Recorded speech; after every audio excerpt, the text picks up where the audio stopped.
Dios les bendiga. Bienvenidos a Miles TV. Soy Norman Guanotuña y en este episodio compartiré con vosotros las consecuencias del pecado ante Dios. Recuerden en los episodios anteriores cómo el hombre se fue degenerando después de haber sido completamente santo, apartado y amigo de Dios, compañero de caminata con nuestro Señor, y eso la Biblia lo declara. Y ahora ya el hombre está fuera del huerto, y fuera del huerto las consecuencias fueron nefastas. Observamos cómo Caín mata a Abel y así sucesivamente la generación de Adán empezó a multiplicarse. Pero había pasado bastante tiempo, mucho tiempo, y los años transcurrieron y la tierra fue poblándose, y así como creció en habitantes, también el pecado se multiplicó y se degeneraron por completo los hombres, a tal punto que en el Génesis capítulo 6 ya hace mención y dice Dios de la siguiente manera: y vio Dios que la maldad de los hombres era mucha en la tierra, y que todo designio del corazón del hombre era solamente de continuo hacer el mal. No había nadie que busque a Dios, no había nadie que tenga temor del Dios eterno, nadie se acordaba de que había un creador, todos se fueron detrás de sus más bajas pasiones, a tal punto que a Dios le dolió en su corazón. Y tomó Dios la decisión de reiniciar la tierra. Y ese reinicio se conoce como el diluvio de Noé. Efectivamente, la ciencia lo corrobora, que ese diluvio existió y que hubo una ocasión de que todo el planeta Tierra fue inundado completamente.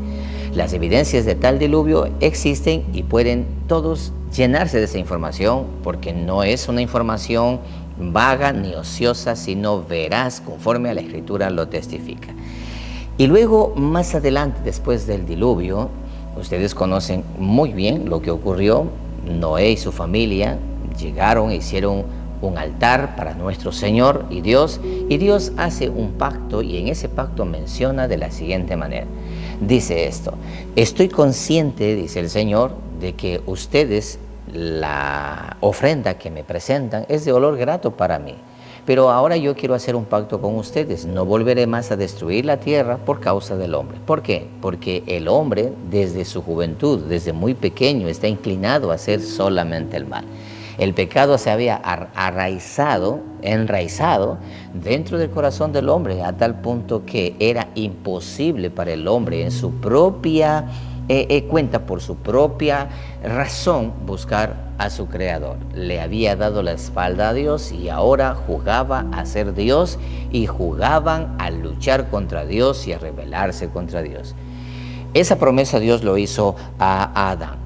Luego nosotros encontramos en el transcurso del camino, en la historia, observamos cómo se desestabiliza la sociedad y cómo el pecado se multiplica, y cómo la generación de Adán, luego la generación de Noé, habiéndose formado las 70 naciones en su origen, empezaron a desobedecer de una forma impresionante. Ahí está la historia del famoso Nimrod, el famoso cazador que se rebeló contra Dios construyendo la Torre de Babel.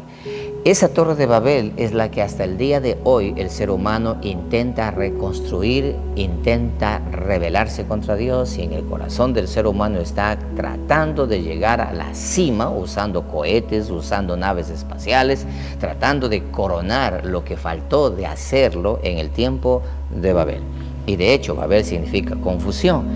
El mundo entró en una confusión por causa del pecado, y ese pecado que se originó en el huerto de Edén ha pasado por toda la humanidad hasta el día de hoy. Y de hecho, el apóstol Pablo también en el libro de Romanos hace referencia, haciendo notar lo que ocurrió al principio en el huerto de Edén.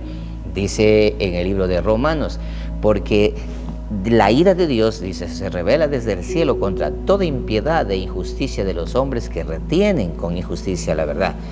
Porque de lo que Dios es y existe, y el Creador existe, se conoce por medio de todo lo creado. Todo lo que ven nuestros ojos es el testimonio visible, palpable, de que existe un Creador, a lo que la ciencia llama un ser inteligente o una mente inteligente. Pero nosotros sabemos que es el Dios supremo, el creador de los cielos y la tierra, el gran yo soy. El pecado se multiplicó a tal punto que en el mismo texto de Romanos dice que la gente, el ser humano, hasta el día de hoy, profesando ser sabios, se hicieron necios. ¿Y cuál fue esa necedad? Cambiaron la gloria del Dios creador por la gloria del hombre, el ser humano y los reptiles corruptibles.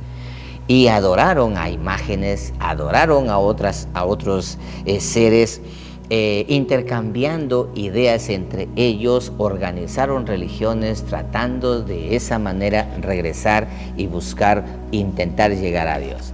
Lo que la Escritura da testimonio de cómo se degeneró de una forma impresionante a tal punto que el mundo entero, el ser humano, quedó hundido en la miseria. Ahora, el ser humano intenta regresar a Dios, trata de buscar a Dios, pero lo hace de manera equivocada. ¿Por qué? Porque desde el origen, desde el principio, la serpiente engañó a Eva, haciéndole creer que ella podía ser como Dios, podía ser Dios, y esa misma intención hasta el día de hoy continúa en la mente de los poderosos y hasta aún de las personas que ni siquiera tienen poder, sino que simplemente profesan ser ateos, no creyendo en Dios, y esa necedad los convierte en presa fácil de la más grande de las ignorancias, que el día de mañana, cuando se enfrenten al Todopoderoso, después de su muerte, lo entenderán cuando lo vean cara a cara y frente a frente. En fin, de esa manera el pecado se multiplicó y el ser humano quedó hundido en la miseria, preso del pecado, completamente sin esperanzas de tener una eternidad con Dios, alejado de Dios, muerto espiritualmente. Y todo esto compartimos con vosotros para que todos conozcamos la verdad y la verdad nos haga libres.